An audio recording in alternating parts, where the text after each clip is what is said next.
Number 10. Intended to build an altar out of remains. During his hours of interviews conducted after his capture in 1991, Jeffrey Dahmer confessed that he planned to use the remains of the victims he collected to make an altar to himself. I even went so far as planning on setting up an altar with the 10 different skulls and skeletons. He detailed his very specific plan via the photographs he took of his victims and in a drawing featuring 2 full skeletons and several skulls. All was to be arranged on a black table set up in his apartment with a chair facing the shrine, making it a, quote, place for meditation, which he viewed as an area where he, quote, could feel at home. However, he was caught before his plans were realized. Number 9. He talked his way into the White House. Turns out Jeffrey Dahmer was a master manipulator long before he fooled law enforcement. In his graphic novel, My Friend Dahmer, former Revere High School classmate John Durf Backdurf recalled a class trip to Washington, D.C. when Dahmer did the unthinkable. The high schooler lied to White House staff in order to meet then Vice President Walter Mondale. He managed to get himself and his friends a private tour of Mondale's office. In the film adaptation of the same name, the students meet the VP in person and have a brief conversation. Sorry, excuse me. Just a second. These kids are with the newspaper, their school newspaper from Ohio. Ohio. That's a great state. Our fellow Midwesterners. I'm from Minnesota. However, in the comic, they see him working in his office. Still, that is quite the con. Number 8. Suspected of killing Adam Walsh. Based on eyewitness accounts of the horrifying day Adam Walsh disappeared, some now believe little Adam may have fallen victim to the cannibalistic killer. After he was discharged from the military in March 1981, Dahmer decided to move to Miami, Florida instead of returning home to Ohio. He worked in a deli, but ended up living on the beach and drinking. When news of his crimes came out in 1991, reports came in from witnesses who allegedly saw him at Florida's Hollywood Mall in July 1981, where little Adam Walsh went missing. Dahmer was there. 4 people who were at that mall identified him after he was arrested by Milwaukee police. They saw his photograph and said, that's the guy that we encountered. Dahmer, however, denied any involvement, and since he had just admitted to killing 17 over a span of about 13 years, investigators found it unlikely that he would lie about committing any further crimes. Dahmer killing Walsh is a strange theory, though. Number 7. Planned his first attack at 16. As a teen, Jeffrey Dahmer fantasized about an attractive man he regularly saw jogging by his house every day.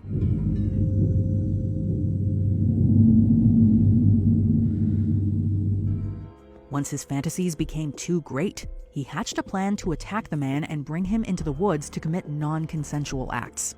One day, he hid in the bushes with a baseball bat waiting for his target to pass. He thought he would wait in the bushes with a baseball bat. This guy would come by and he'd bonk him in the head and he'd have this guy. Fortunately, the man chose not to head out for a jog that day. After this first attempt, Dahmer never tried to attack him again. He cited this incident as his first real pursuit of violence against another person. It was at this point that Jeffrey's paraphilic fantasies began. Number 6. Parents fought over his brain.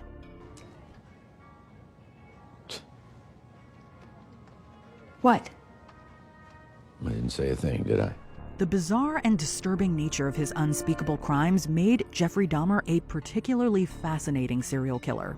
Studying how his mind worked could potentially find an answer as to why he had these violent desires, making him an ideal subject in criminal psychology research. His mother, Joyce, shared the same view, and after his death in November 1994, she wanted his brain donated to scientists at California's Fresno State University for research purposes. We have a chance here, Lionel, to find out why he was the way he was. Was it something he was born with? Maybe there was some small tumor somewhere? Well, I think each of us has our own idea about why Jeff was the way he was, don't we? His father, Lionel, however, was against it, wanting to move on from the whole tragedy. The former married couple went to court over the matter, which ultimately resulted in his brain being destroyed. There were some scientists at Case Western Reserve that claimed they could tell why he acted like he did. And it's not possible with a dead person. Number 5. Received a lot of money in prison. Believe it or not, there are many people in the world who idolize serial killers, and Jeffrey Dahmer was no exception.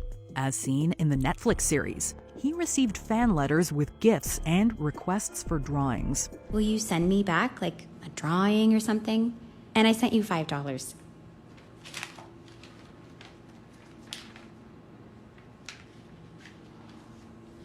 And according to Wisconsin's Columbia Correctional Institution records, Dahmer also managed to save up thousands of dollars while in prison. By March 1994, the inmate had received letters from all over the globe, reportedly racking up more than $12,000 just from donations. While some letters were of the suggestive nature, others reached out wanting to discuss religion, provide support, or just become pen pals.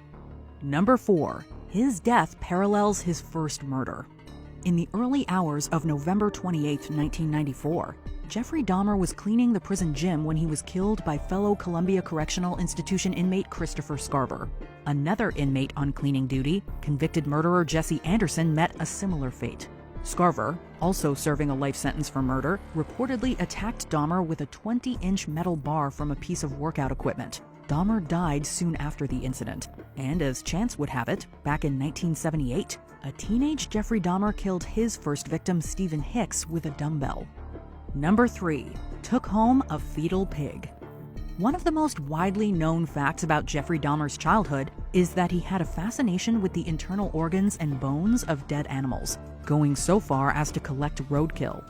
And took them back into the woods, unknown to any of us, and dissected them just to see what was on their inside. He kept his collection in a hut by his house, filling it with preserved remains in jars of formaldehyde. That's enough, Jeff. Hey, Dad! No, you are spending too much time in here. The Netflix series shows high school students dissecting fetal pigs in a science class. Afterwards, Dahmer asks permission to take one home to practice, which the teacher agrees to. You think I could take one home? Just to practice? To be honest with you, Jeff, I've been teaching for 22 years and no one's ever asked me that. Sure. However, the real Dahmer was rumored to have stolen the preserved animal from the classroom, likely as a prank. In a 1994 interview, the convicted murderer admitted to taking a fetal pig home while in high school, confirming everyone's suspicions. In 9th grade, in biology class, we had the usual dissection of fetal pigs, and I took the remains of that home and kept the skeleton of it, and I just started branching out dogs, cats. Number 2, tried to steal a corpse. And what did you plan on doing? I just wanted to lay with him. In an effort to resist giving in to his murderous compulsions, Jeffrey Dahmer sought out alternative ways to satisfy his dark desires. At one point, he stole a mannequin from a store and brought it home, but it ultimately did not work. In the struggle to control his fantasies, his behavior became more abnormal. He took a mannequin from a department store, thinking that if he had that mannequin with him and sleeping in bed with the mannequin, etc., that maybe he could control the impulses that way. One particularly macabre idea Dahmer had was to obtain the corpse of a recently deceased male. Dahmer told me that on one occasion he had seen in the newspaper an account of a young man who was killed on a motorcycle, and he fell in love with the individual just from the photograph. He saw an obituary in the newspaper for an 18-year-old young man he found attractive, and after attending his funeral, Dahmer tried to dig up his freshly buried grave, but it proved too difficult since the soil had already hardened. It was March and the ground was too hard and it would have taken forever, so... But I wish I could have dug him up. Number 1, brought a head to work. In March of 1989, while Dahmer lived with his grandma in West Allis, he went to a bar and convinced Anthony Sears to come home with him. After engaging in intimate acts, Dahmer drugged and beheaded Sears, though the killer claimed he hadn't intended to commit a crime before setting out for the evening. Dahmer then kept both Sears's head and private parts in a box. Mr. Dahmer had become extremely disturbed in his thought processes, and the idea that the people he killed would somehow live on through him was part of that disturbed thinking. As if that wasn't disturbing enough, the criminal stored the box in his locker at the Milwaukee Ambrosia Chocolate Factory, where he worked nights as a mixer. Imagining human remains inside a chocolate factory just turns our stomachs. Were you almost flaunting it? Yes, but that's how strong the compulsion was. That's how bizarre the desire was. I wanted to keep something of the person with me.